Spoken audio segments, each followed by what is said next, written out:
시간 우리에게 주시는 하나님의 말씀은 데살로니가 후서 1장 3절에서부터 5절까지 되겠습니다.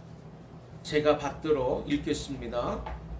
형제들아, 우리가 너희를 위하여 항상 하나님께 감사할지니 이것이 당연함은 너희의 믿음이 더욱 자라고 너희가 다 각기 서로 사랑함이 풍성함이니 그러므로 너희가 견디고 있는 모든 박해와 환난 중에서 너희 인내와 믿음으로 말미암아 하나님의 여러 교회에서 우리가 친히 자랑하노라.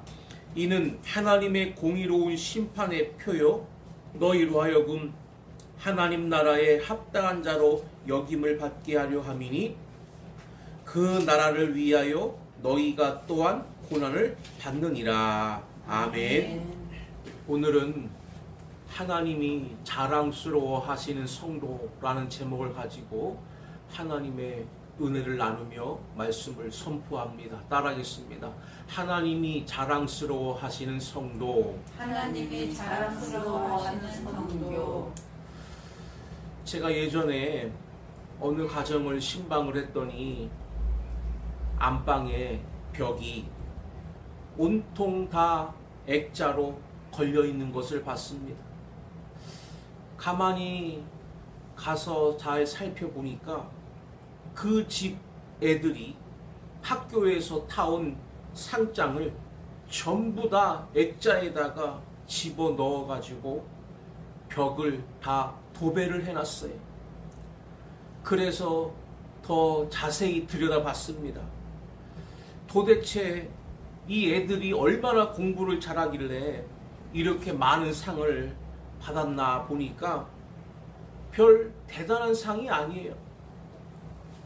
요즘은 학교에서 그냥 이런저런 건수를 많이 만들어서 상을 무지하게 많이 주는데 바로 그렇게 받은 상들을 갖다가 전부 액자에다가 모셔가지고 벽에다가 다 걸어 놨더라는 거예요.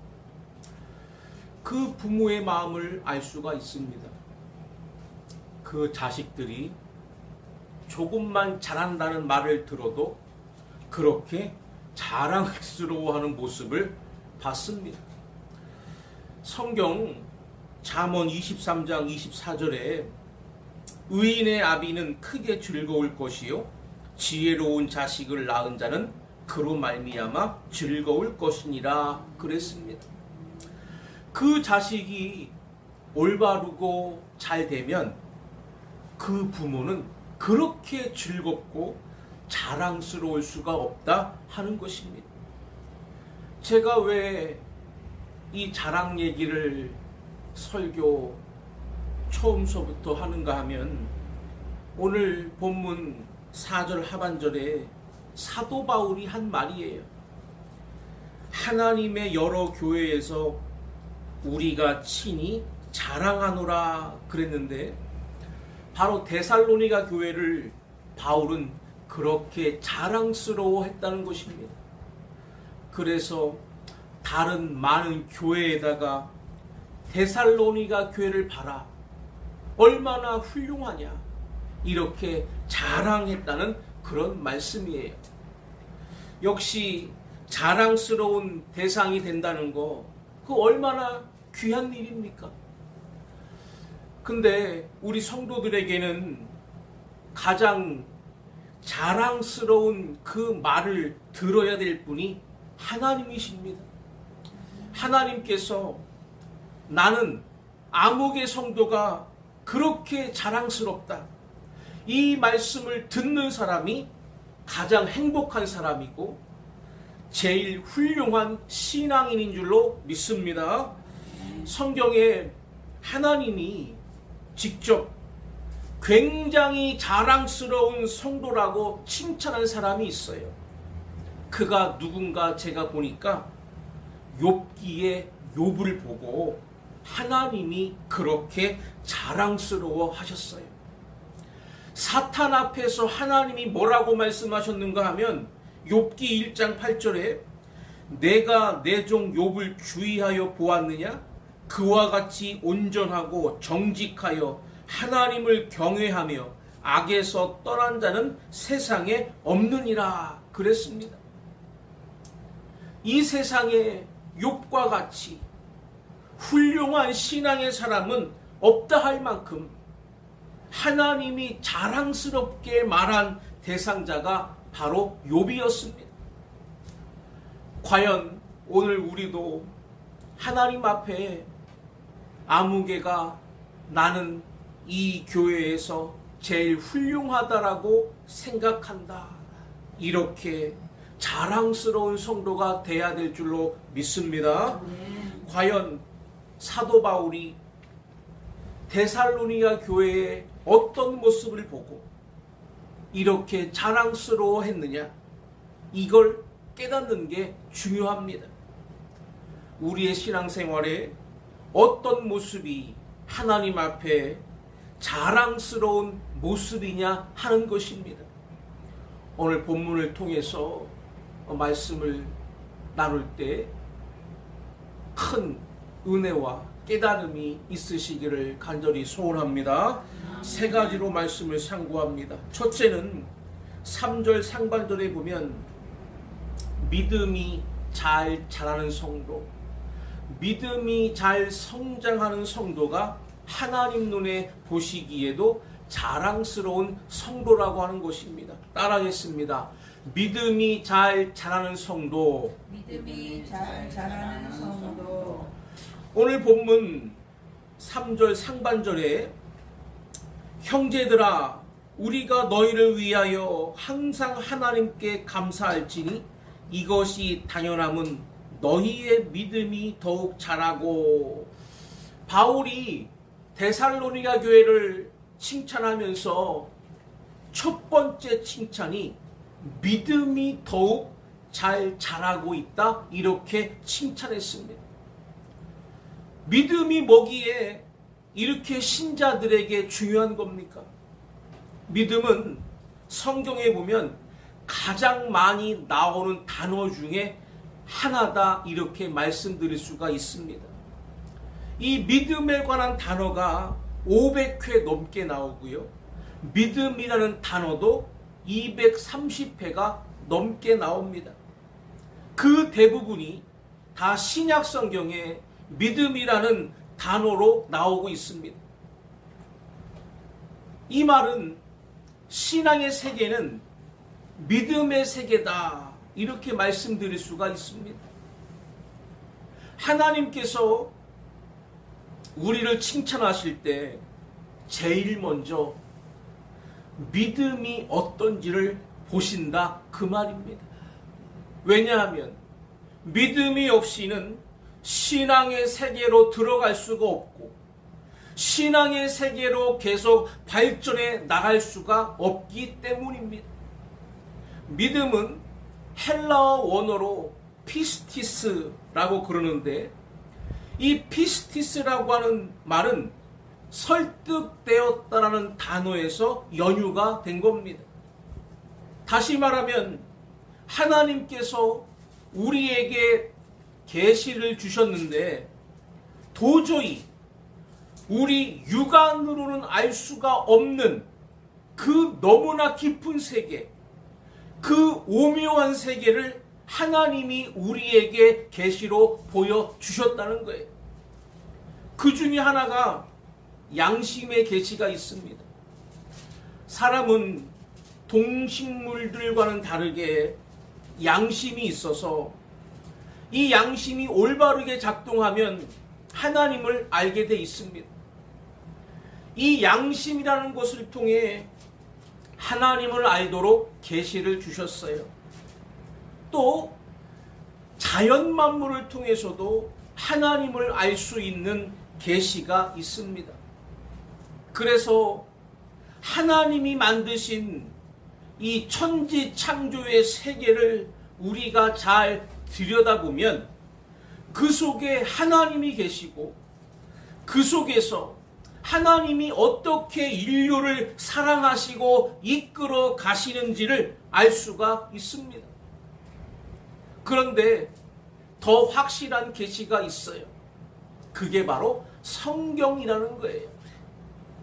성경을 들어가 보면 바로 하나님을 알고 하나님의 계획을 알고 하나님이 주시는 그 놀라운 축복이 뭔가를 우리가 압니다. 그런데 무조건 성경을 읽었다고, 자연세계를 무조건 봤다고, 사람이 양심을 가졌다고 다 하나님을 알고 그 세계로 들어가는 게 아니다, 그 말입니다. 거기에는 좀 더 특수한 것이 있는데 그게 바로 믿음이라는 것입니다. 이 믿음은 뭐냐? 계시를 깨달을 수 있는 힘입니다. 마치 우리가 눈이 나쁜 사람이 안경을 써야 사물이 똑바르게 보이듯이 하나님의 계시가 우리 앞에 주어져 있어도 이 믿음이라고 하는 안경이 똑바르게 쓰여져야 제대로 계시가 보여지는 것입니다. 바로 이 믿음, 하나님이 우리를 알게 하시려고 한 거기에 우리가 믿음으로 대응한다는 것은 하나님께 설득이 됐다, 그 말입니다. 그래서 우리 마음에 확신이 생기는 것입니다. 아, 하나님이 계시는구나. 하나님이 우리를 구원하시는구나. 하나님이 우리를 축복하시는구나. 이렇게 영의 세계를 알아서 들어가는 것이 이게 믿음이라는 거예요. 하나님의 계시에 우리가 설득이 됐고 내 마음에 확신이 생겼다. 이게 믿음인 줄로 믿으시기를 바랍니다. 그런데 이 믿음이 생긴 것으로 끝나서는 안 되고 이 믿음은 점점 자라가야 된다는 거예요. 오늘 본문 3절에 보면 더욱 자라고 그랬습니다. 믿음은 성장하는 거예요. 예수님도 복음서에 보면 분명히 그렇게 말씀하셨습니다. 어떤 때는 왜 너의 믿음이 그렇게 적으냐? 어떤 때는 내 믿음이 크도다. 이렇게 말씀했어요. 말하자면 믿음이 있다고 다 되는 게 아니고 그 믿음은 하나님이 원하시는 만큼의 분량으로 커져야 된다, 그 말입니다. 그래서 예수님께서 제 아들과 함께 배를 타고 가다가 예수님이 배에서 주무시는데 제 아들이 풍랑을 보고 막 두려워서 예수님을 잡아서 막 흔들어 깨우니까 예수님이 마태복음 8장 26절에 뭐라고 그러셨어요? 어찌하여 무서워하느냐? 믿음이 작은 자들아, 그랬잖아요. 그리고 바람과 바다를 꾸짖으시니까 바람과 바다가 잔잔하게 되었다, 그랬거든요.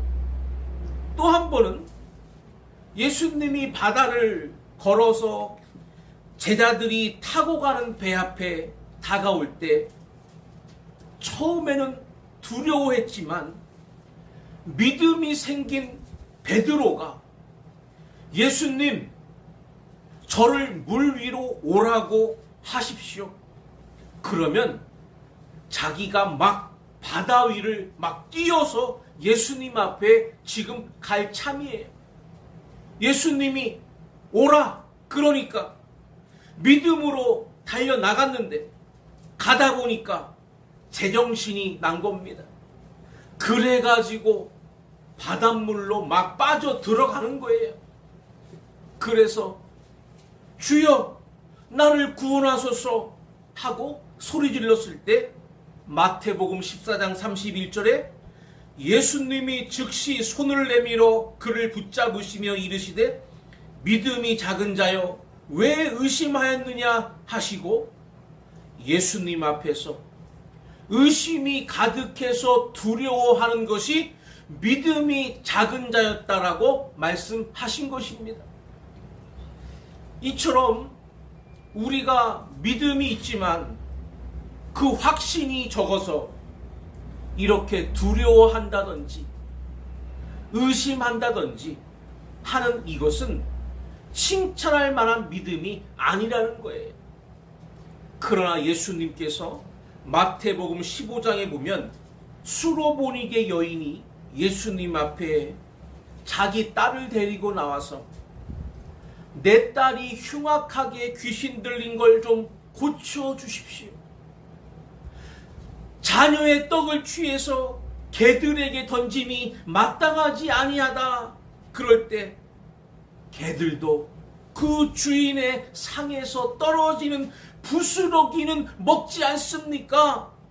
제발 저를 좀 불쌍히 여기시고 도와달라고 예수님 앞에서 끝까지 매달리니까 예수님께서 뭐라고 말씀하셨느냐 하면 마태복음 15장 28절에 여자여 내 믿음이 크도다 내 소원대로 되리라 하시니 그때로부터 그의 딸이 나으니라 그랬습니다. 그러니까 예수님 앞에 치료를 받고자 나왔을 때 끝까지 의심 없이 그리고 더 적극적으로 예수님의 치료를 받고자 하는 그 마음의 믿음을 예수님은 크다라고 말씀하신 것입니다. 믿음이 작은 것과 큰 것이 어떤 차이가 있는 줄 우리가 알 수가 있지 않습니까? 이처럼 믿음은 자라가는 거예요. 그런데 여기에 더욱이라는 말은 영어로 exceeding, 그냥 증폭되는 거예요. 말하자면 시간은 많이 흘렀어도 커지는지 작아지는지 별로 그 감각이 없는 정도가 아니라 막 날이 다르게 하루가 다르게 증폭되어 나가는 겁니다. 그걸 보고 더욱 잘한다 이렇게 말하는 것입니다. 그러니까 우리들의 신앙생활은 이처럼 날이 다르게 하루가 다르게 우리의 믿음이 증폭되어 나가는 이러한 큰 믿음이 되어야 될 줄로 믿습니다. 두 번째는 3절 하반절에 보면 사랑이 풍성한 성도다 하는 것이 칭찬받을 대상이라는 거예요. 따라하겠습니다. 사랑이 풍성한 성도. 사랑이 풍성한 성도. 3절 하반절에 너희가 다 각기 서로 사랑함이 풍성함이니 그랬어요. 믿음은 우리 마음에 있기 때문에 눈으로 잘 안 보입니다. 그런데 믿음이 크게 되면 이 믿음이 밖으로 보이기 시작합니다. 그게 사랑이에요. 믿는 대로 행하는 것입니다. 그래서 행동으로 나타나는 것이 다 사랑이에요. 그런데 데살로니가 교회는 그 사랑이 풍성하다고 오늘 이렇게 말씀했습니다. 사랑은 우리 눈에 풍성해 보일수록 우리의 신앙이 올바른 것이고 하나님이 자랑스럽게 여기시는 성도의 삶이 보인다 그 말입니다. 우리가 자식들을 낳아서 기를 때 얼마나 힘들어요. 그러나 다 길러놓고 보면 그 자식들이 서로 우애 있게 살아가는 거 볼 때 부모는 거기서 기쁨을 느끼잖아요. 애경사 같은 데 가보면 그런 것이 막 증폭되는 것을 볼 수가 있습니다. 자식들이 적은 집안은 어딘지 모르게 결혼식을 가도 쓸쓸하고 또 상가를 가도 쓸쓸한데 자식들이 유난히 많은 집에 가보면 그 자식들도 우애가 있을 뿐만 아니라 거기에 연결된 손님들도 많이 오셔가지고 정말 잔치집 같기도 하고 초상을 치러도 아주 번듯하게 치르는 거 보면 참 부러울 때가 있잖아요. 이렇게 사람이 성장하고 나면 뭔가 열매가 보이기 시작하는 겁니다. 우리의 신앙생활도 하나님 앞에 올곧은 믿음으로 잘 전진하면 사랑의 열매가 보이게 되는데, 하나님의 사랑도 얼마나 풍성하고 사람들을 향한 사랑도 얼마나 풍성한지 몰라요. 믿음이 좋다는 것은 곧 사랑이 풍성하다는 뜻입니다. 우리가 히브리서 11장에 보면 믿음의 사람들을 하나하나 쭉 소개하고 있는데, 거기에 보면 에녹도 노아도 아브라함도 믿음이 뭐냐? 하나님을 죽도록 사랑하는 게 믿음이라는 거예요. 에녹은 하나님과 300년을 동행했대요. 얼마나 하나님을 사랑했으면 300년 동안 하나님과 동행했겠냐 그 말이에요. 노아는 얼마나 하나님을 사랑했으면 그 땡볕이 내리쬐이는 아무 문제가 없어 보이는 그런 상황에서도 하나님이 배를 만들라고 하니까 산에다가 배를 만들고 120년을 기다려서 구원의 방주를 완성시켰잖아요. 아브라함도 얼마나 하나님을 사랑했으면 낯설은 이방 땅으로 떠나라고 하는데 갈 바를 알지 못하고도 그냥 무조건 출발하고 100세에 낳은 아들 겨우 13, 14살 잘 길러놨더니 하나님이 하루아침에 갖다 바치라고 해도 하나님을 얼마나 사랑했으면 그 자식을 잡아서 바치겠느냐 그 말이에요. 이게 바로 사랑이라는 거예요. 이것은 보이는 행동으로 나타나는 것입니다. 뿐만 아니라 우리가 하나님 사랑은 사람 사랑으로 옮겨지는 것입니다. 실천적인 사랑이 나오는 거예요. 그래서 진정한 사랑은 우리를 만나는 대상자들에게 유익을 주게 되어 있습니다. 로마서 12장 10절에 형제를 사랑하여 서로 우애하고 존경하기를 서로 먼저 하며 그랬습니다. 사랑하기 때문에 우애하는 것이고 상대방을 존중해 주는 것입니다. 또 에베소서 4장 2절에 보면 모든 겸손과 온유로 하고 오래 참음으로 사랑 가운데서 서로 용납하고, 사랑하기 때문에 내가 나를 낮출 수가 있고 온유해질 수가 있고 참을 수가 있고 용서할 수가 있는 거예요. 이게 다 우리의 마음속에 믿음이 잘 성장해서 사랑의 열매가 나타난 흔적이라고 하는 것입니다. 이와 같이 사랑은 풍성하면 풍성할수록 좋은 겁니다. 이것을 사도 베드로는 말을 바꿨어요. 뜨겁게 사랑하라 그랬습니다. 이게 더 강렬하지 않습니까? 사랑이 풍성한 것은 곧 사랑이 뜨거운 거예요. 질적인 것으로 볼 때 사랑은 뜨거울수록 강한 영향력을 나타냅니다. 그래서 베드로전서 4장 8절에 보니까 이런 말씀도 했어요. 무엇보다도 뜨겁게 서로 사랑할지니 사랑은 허다한 죄를 덮느니라.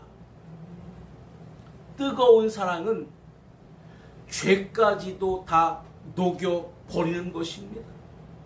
바로 그곳에서 아름다운 열매들이 맺혀지는 것이다 그 말입니다.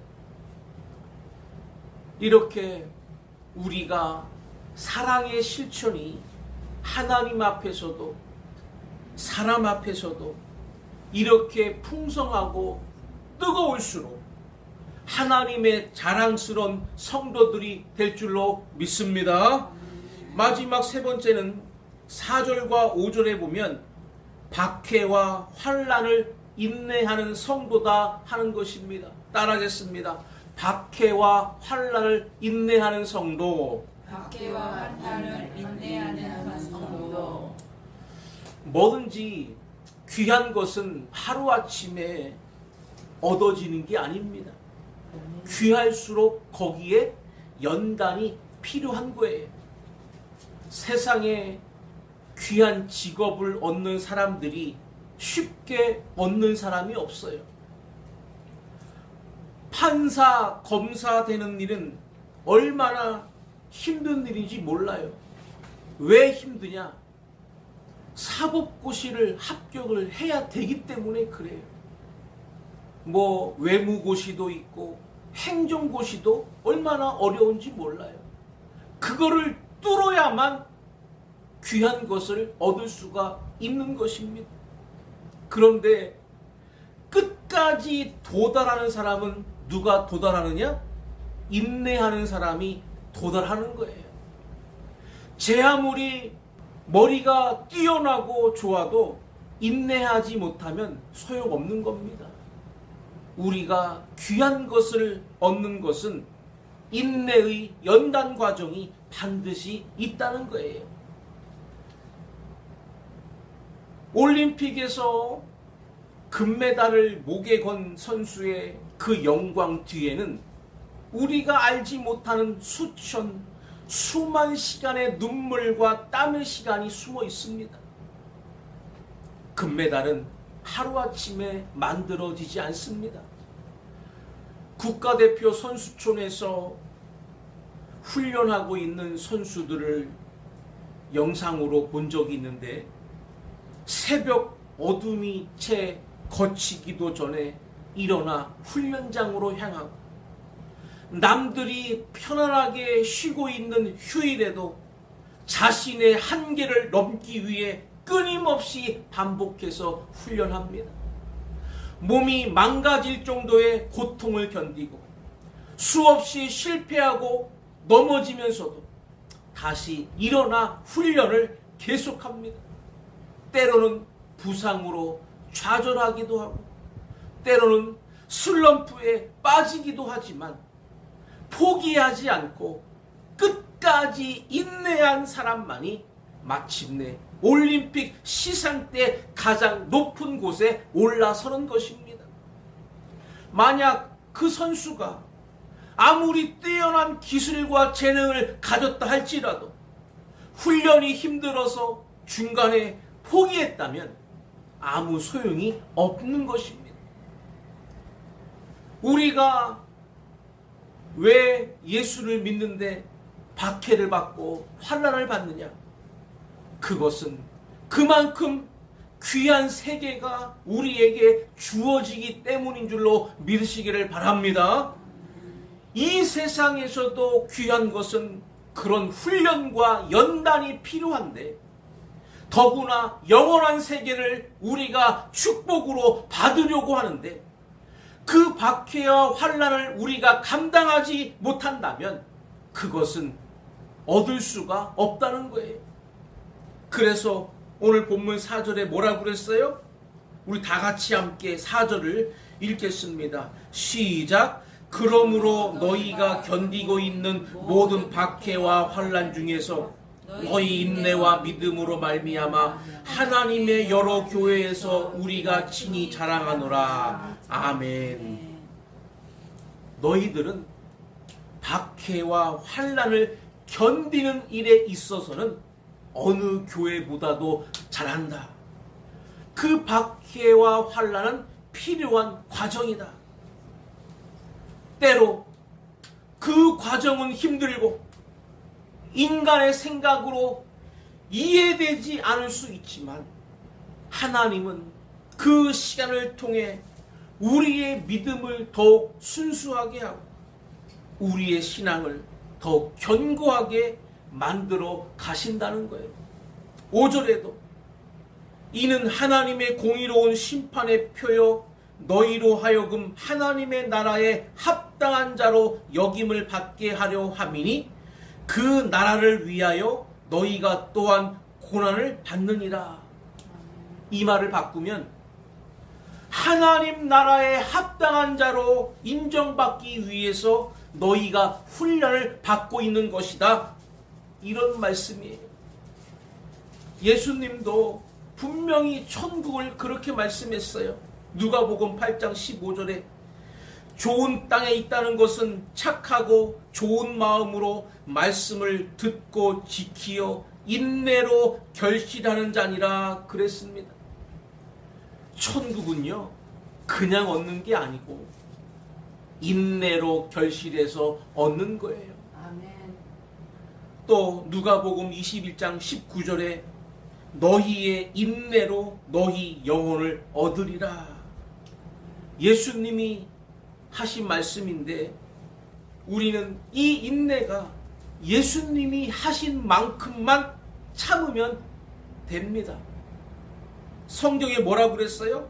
데살로니가 후서 3장으로 넘어가 보면 5절에 주께서 너희 마음을 인도하여 하나님의 사랑과 그리스도의 인내에 들어가게 하시기를 원하노라. 예수님의 인내에 우리가 함께 들어가서 그 인내를 본받으면 우리는 틀림없이 신앙의 승리자가 될 줄로 믿습니다. 이게 바로 하나님이 지금도 내려다보시고 정말로 훌륭하구나 라고 칭찬받을 만한 성도의 모습이라는 것을 꼭 기억하시기를 바랍니다. 오늘 말씀 마칩니다. 우리는 믿음이 이 세상을 바라보는 육안으로 얻는 게 아닙니다. 하나님의 영의 세계를 계시로 보여주셨을 때 그것을 우리의 영안으로 볼 줄 아는 것이 믿음이에요. 그 믿음은 점점 자라나야 되는 것입니다. 그리고 그것은 열매를 맺어서 보여지는 것인데 하나님 앞에 사람 앞에 풍성한 사랑과 뜨거운 사랑으로 열매를 맺는 것입니다. 그리고 그 나라가 우리 앞에 주어질 때까지 우리는 박해도 환난도 끝까지 참아내는 인내심으로 결국 결실을 얻는 것이라고 말씀했습니다. 이렇게 신앙생활 하심으로 하나님도 자랑스러워하시고 우리 자신들도 승리를 거두는 축복된 성도 되시기를 주의 이름으로 간절히 축원합니다.